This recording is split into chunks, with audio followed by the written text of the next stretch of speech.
and author Cathy Camper. Take it away, Caitlin. Yahoo! Oh, this is a special Tween comic book club. Welcome, friends. Oh, we are so glad you have joined us because, did I mention, this is a spectacular Tween comic book club. We have the author of Lowriders in Space, Cathy Camper, with us today, who is a librarian, and we have our librarian friend, Ricardo, with us. So it's just a librarian party, basically. And we already have some friends with us watching, so we're so excited that you're all here. I just wanted to introduce everyone, letting you guys know that it's special. So it's a little bit of a different format between Comic Book Club, but it's going to be awesome. And we want your deep thoughts, comments, and questions. So type them away in the chat. Go wild. Cathy wants to know everything you have your thoughts on the book, maybe like what you want to see in the third book or just whatever you want. It's the best comic. So we want all the thoughts, all the chatting. So go ahead and type that away.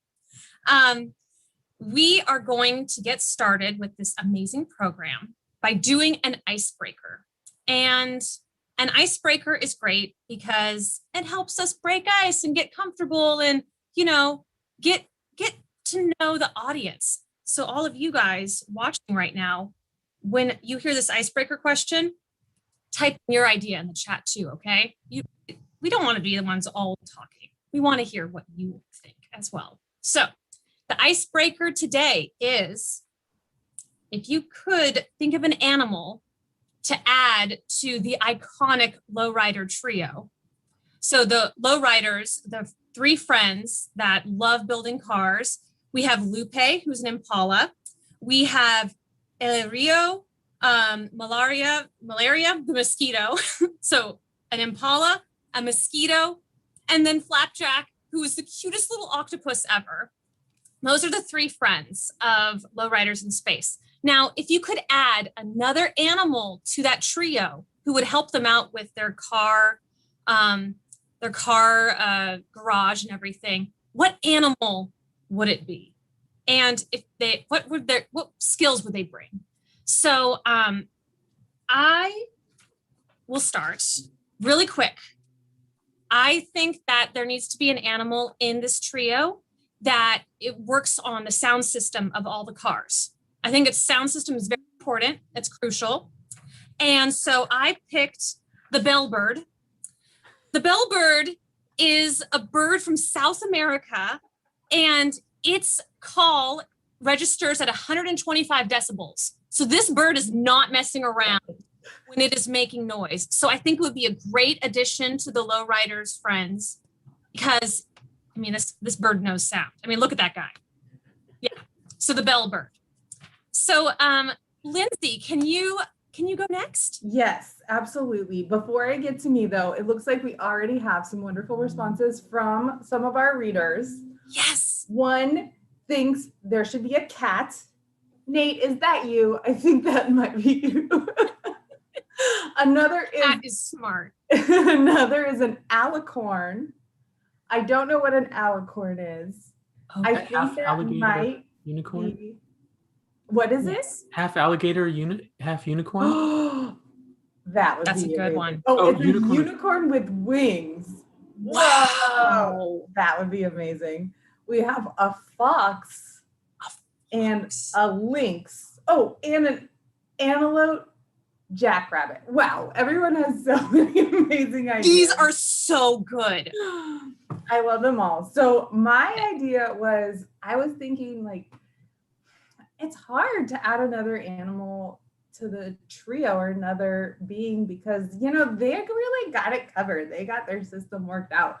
So I was thinking maybe a squid would be a good backup because a squid could kind of do all the things because it could help with the inking, got a lot of tentacles to help with the washing. If it's got a lot of know-how, it can help out with the mechanics too. And a lot of arms would help out for that as well. So, we got a good squid. When you got a garage, they're going to be busy. You could use a backup person or squid. Love that. All right. Well, Ricardo, what about you? What animal would you bring? I'll go real quick.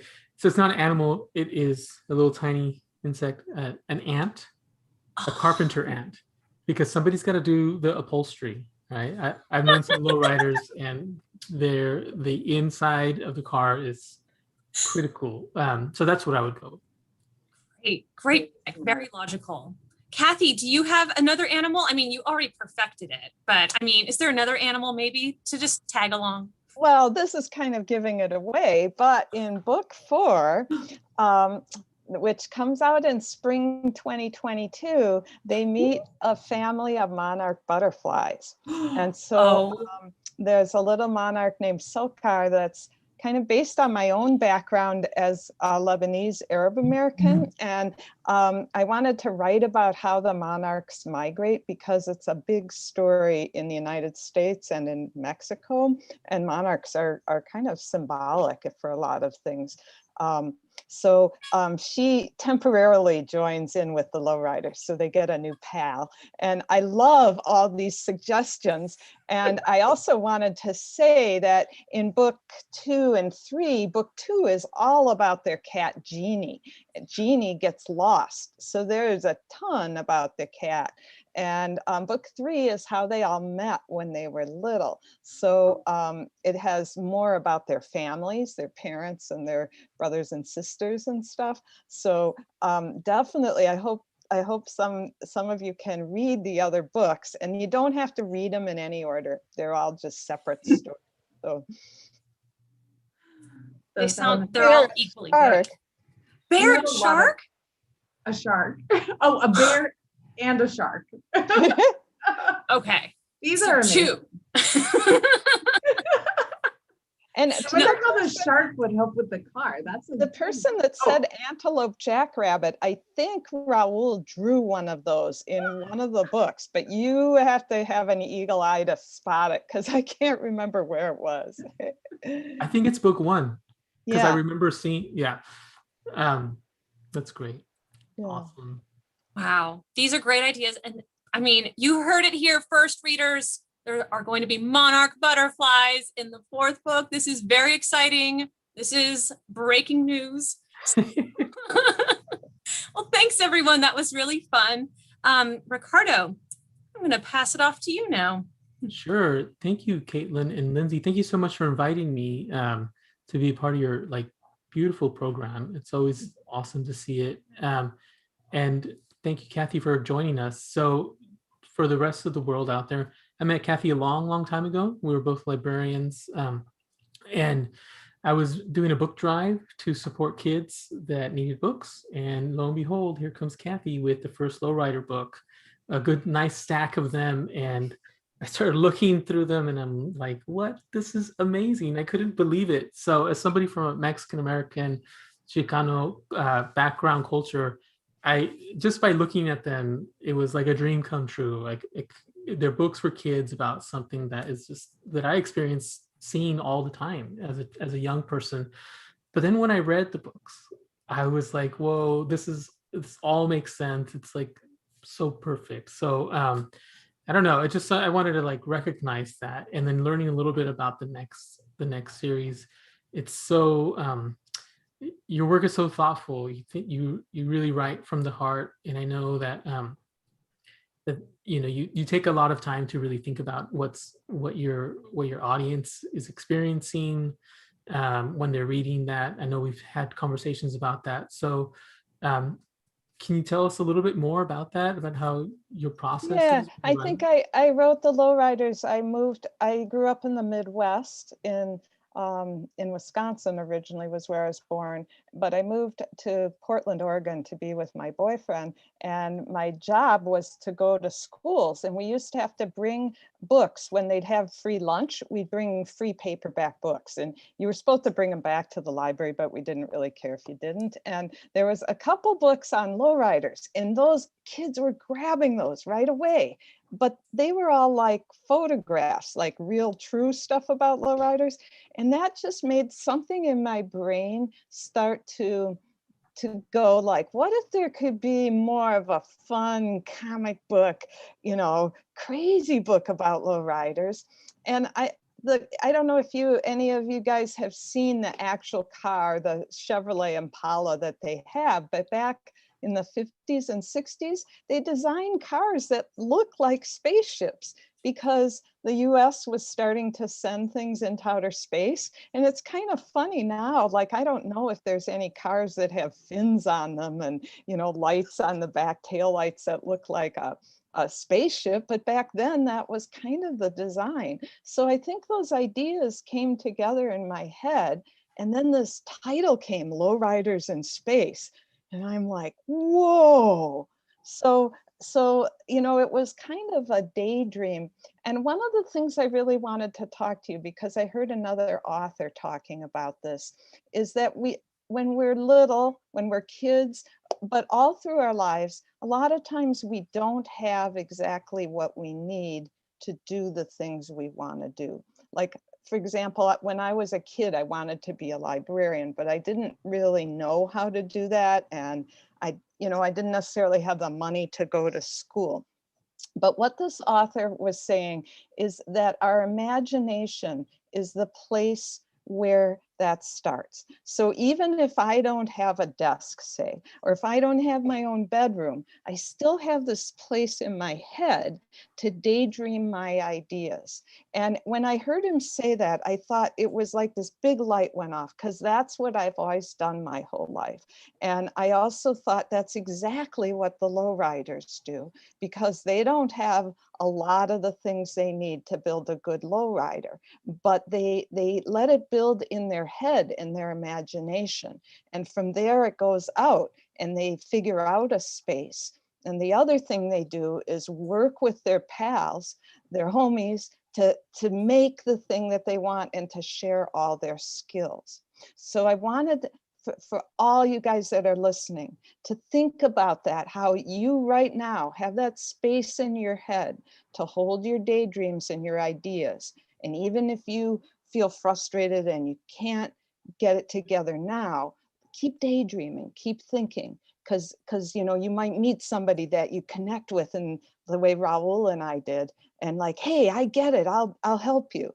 And you might get in a situation like talking to teachers or librarians where they can say, you know what, that's your dream, I'll help you do it. We have a maker space, we have a garage, so and it's also something that never goes away. You have it your whole life. It's like, even as an adult, I don't always have what I need to get what I want done.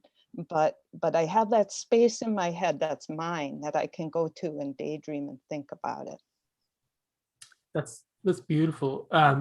If I could just say something really quick, what you said about being creative and like using the resources that you have. I mean, I grew up in a very poor community. It was farm workers, but there was lowriders, and those things were pretty hot. So being really resourceful, and this is so long time ago, is just so like empowering. And we didn't really see that as kids, like what actually, like how great of an achievement that was.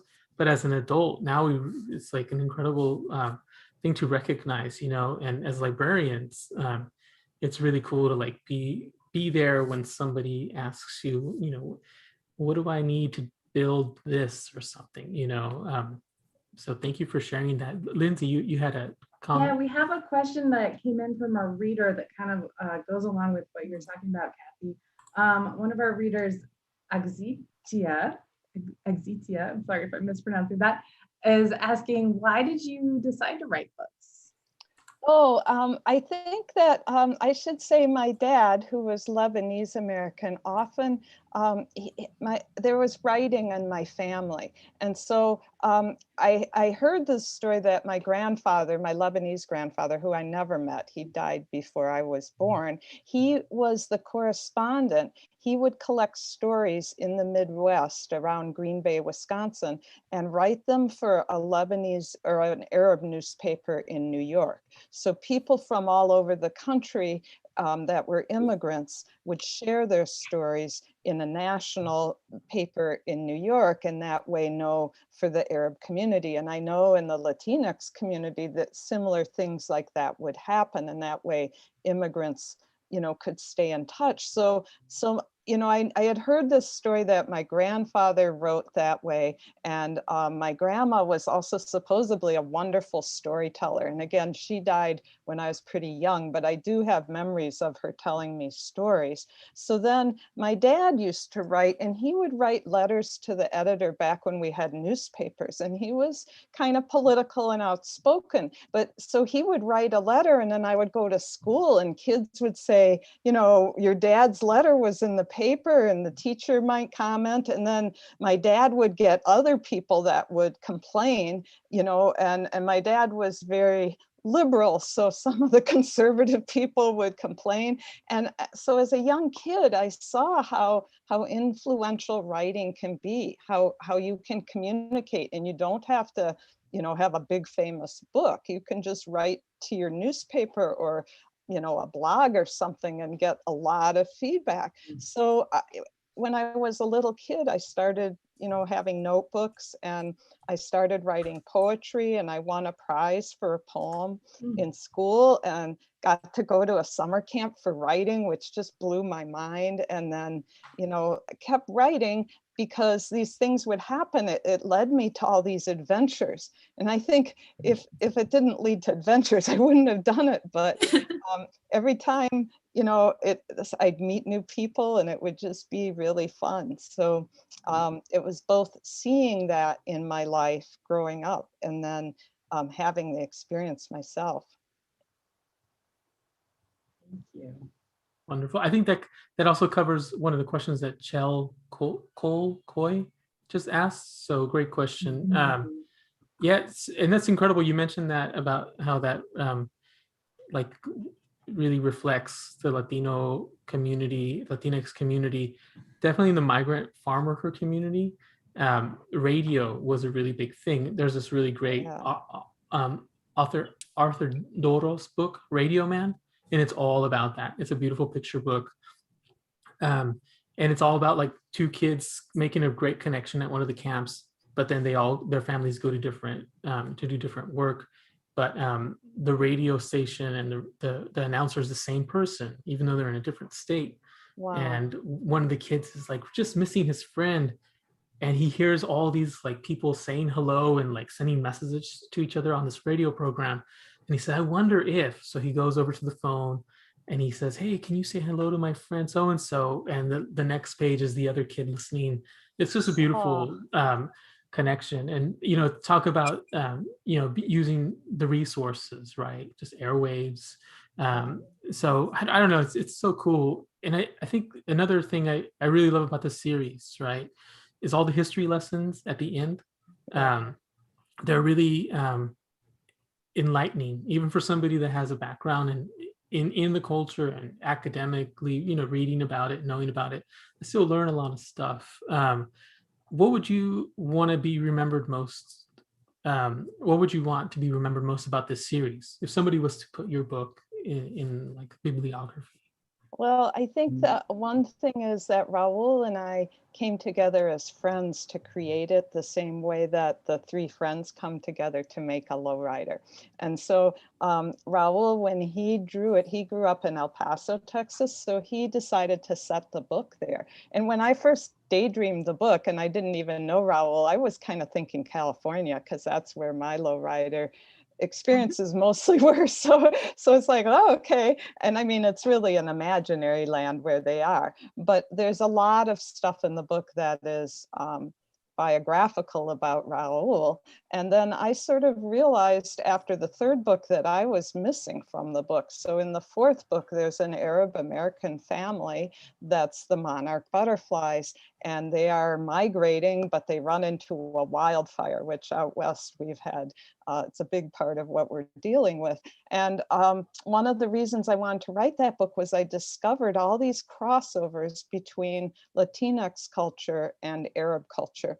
And I'll just mention one thing. If you have a name like Gonzalez or Hernandez, that EZ on the end comes from the Moorish people in Spain that were Arabs, and that EZ ending is actually from Arab language. So I kept researching and I found all these wonderful things, and I thought that's like the full cycle that Raul and I, you know, here as friends, we created these books, but we also, our cultures are not that different in a way.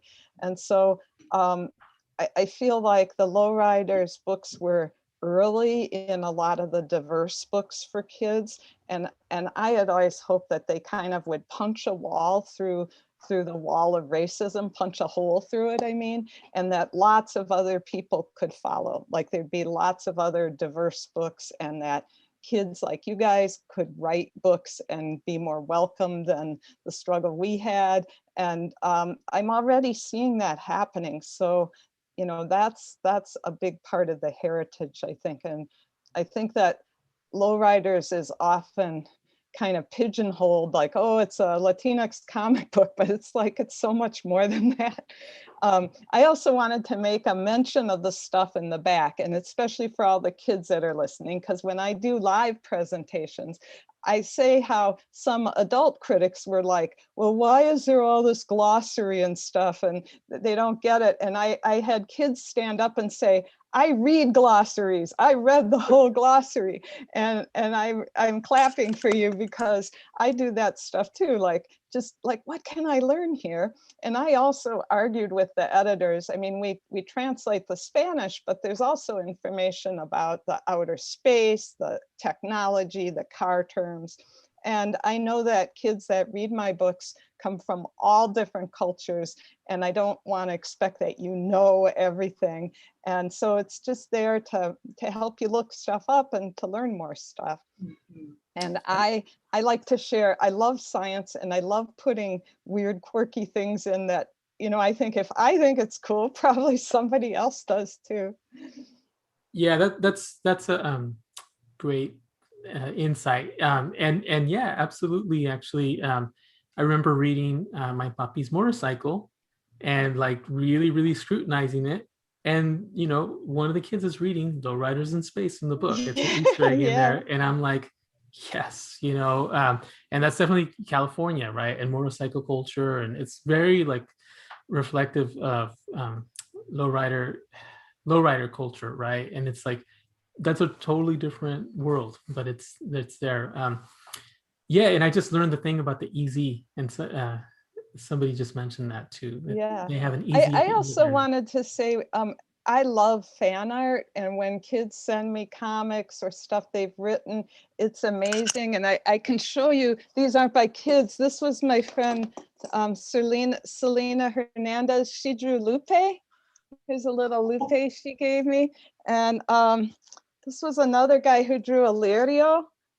Oh my God. See, and it's amazing when I've gone to comic fairs or book fairs, and people have gifted me these things and come up, and I mean, it brings tears to my eyes. But you know, people have shared stuff on Facebook and YouTube and things, and both Raul and I are big fans of fan art, and that's a big part of lowrider culture. Like, draw your car, you know, and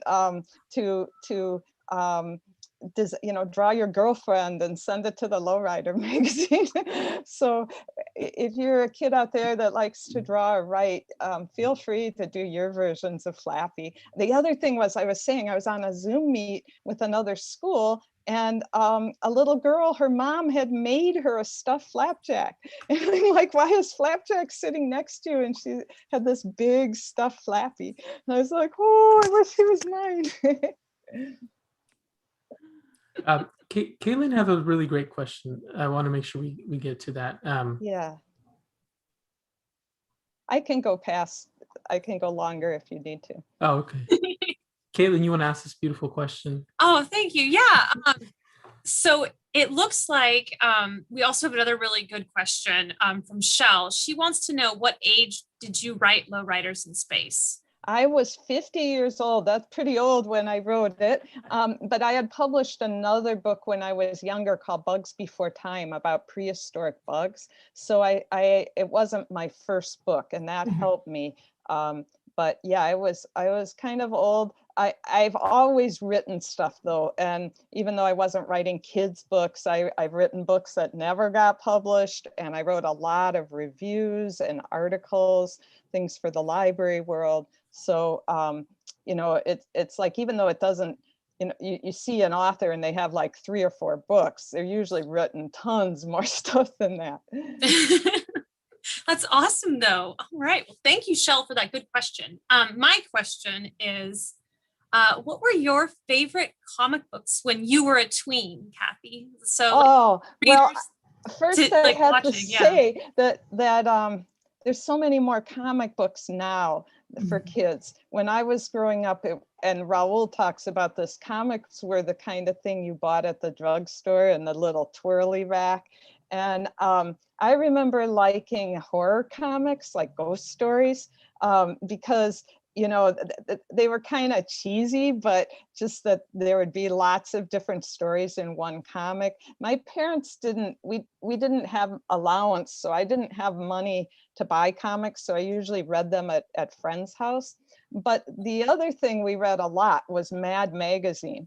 And I don't know, I don't think it exists anymore, but Mad was a magazine that made fun of everything. Like they would have, if there was a new movie out, they would do a satire on the movie, or they would have, little tiny comics in the margins. And that definitely had a lot to do with how I thought of things, because it was just so silly, and it said you can make fun of everything. And in my family, we had this big pile of Mad magazines, and it was so worn out, the covers were coming out, and we'd always like read them when we were eating our cereal at breakfast or something.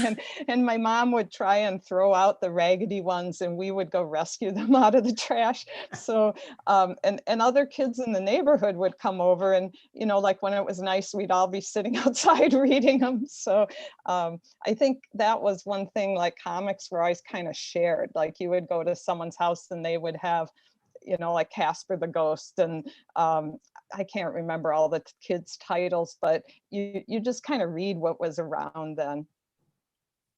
And also, I should say stuff like Charlie Brown and Garfield and stuff like that. Snoopy, I was a big Snoopy fan.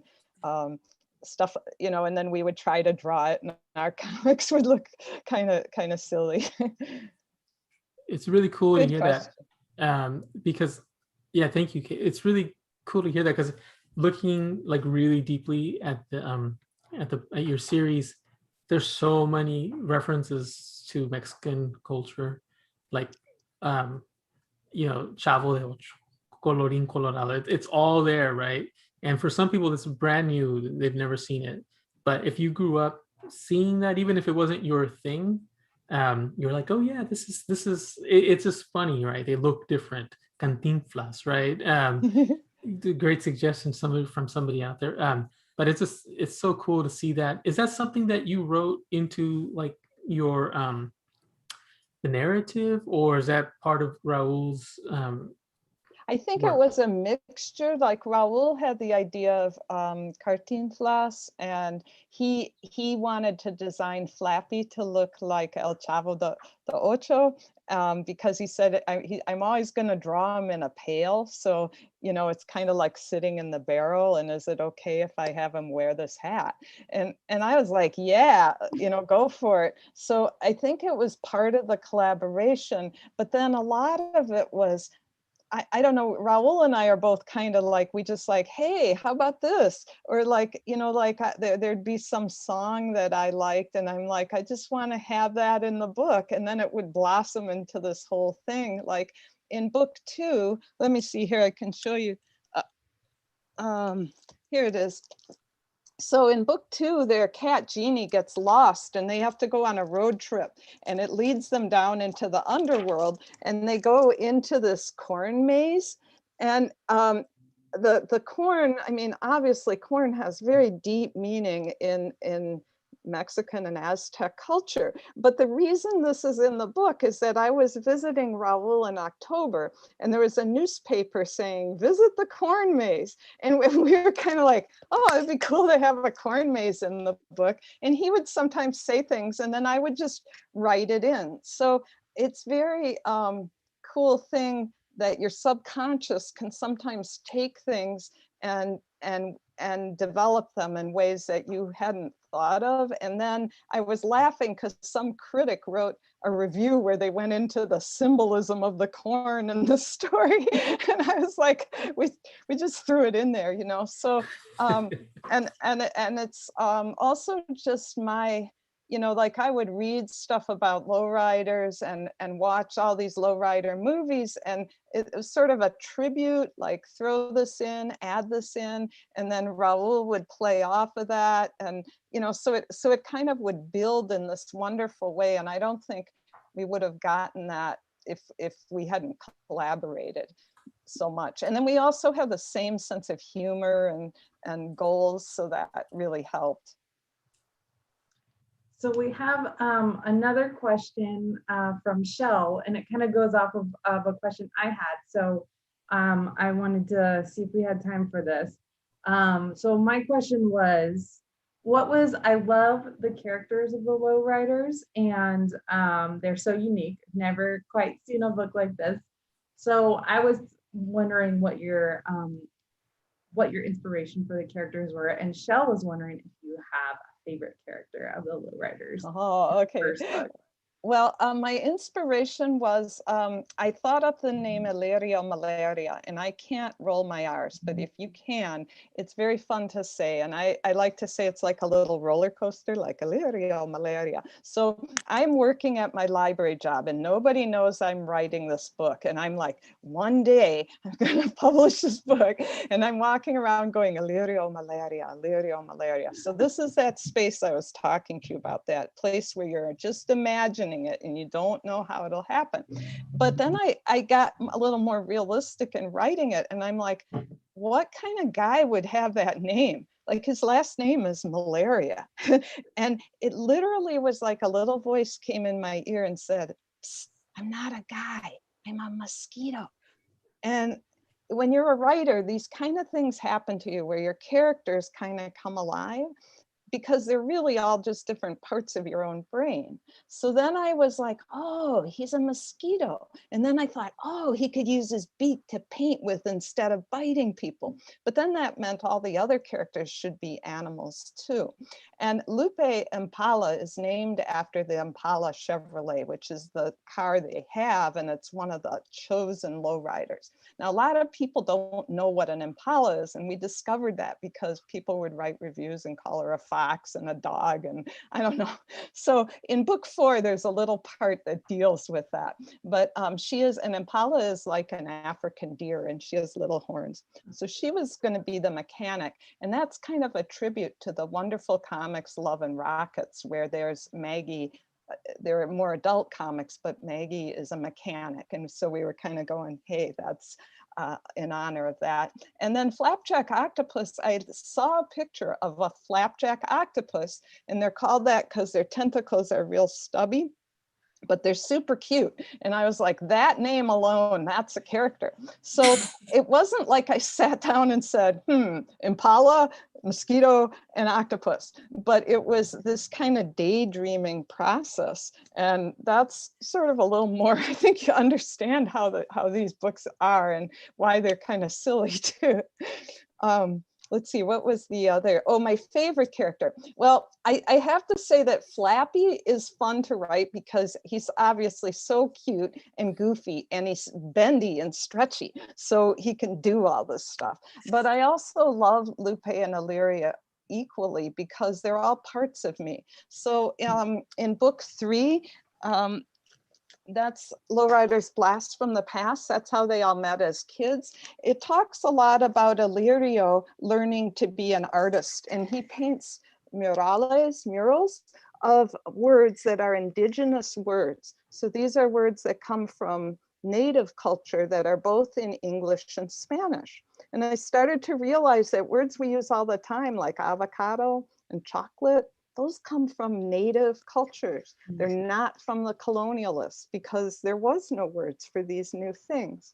And so there's a lot communicated in this book about what it means to grow up as an artist. And I really wanted to share that, Raul, too, because I know a lot of you guys want to do that. And it might be that you're painting cars or murals, or you're drawing, stuff online, or you're writing stuff. But so I guess my answer is that I love all my characters because they're really all just parts of me.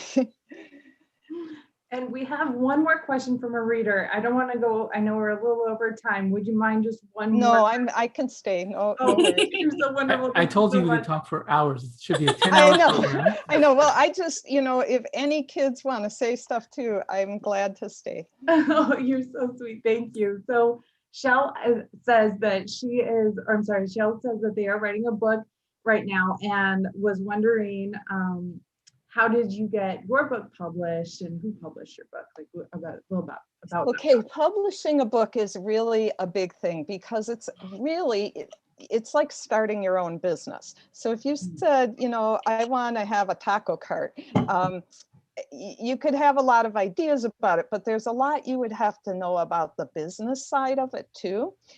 So it is tricky to do because you're the creative person and you have to do all this work to create something, but then you have to do the other side, which is the business side.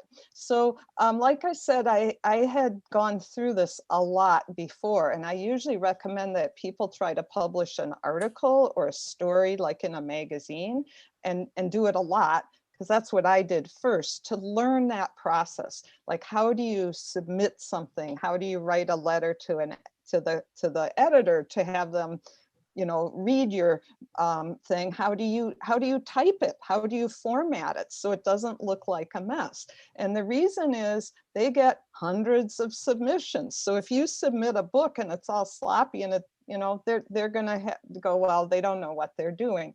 So really, I also took classes. There's lots of classes you can take that teach you these things, writing classes, but also the business of writing.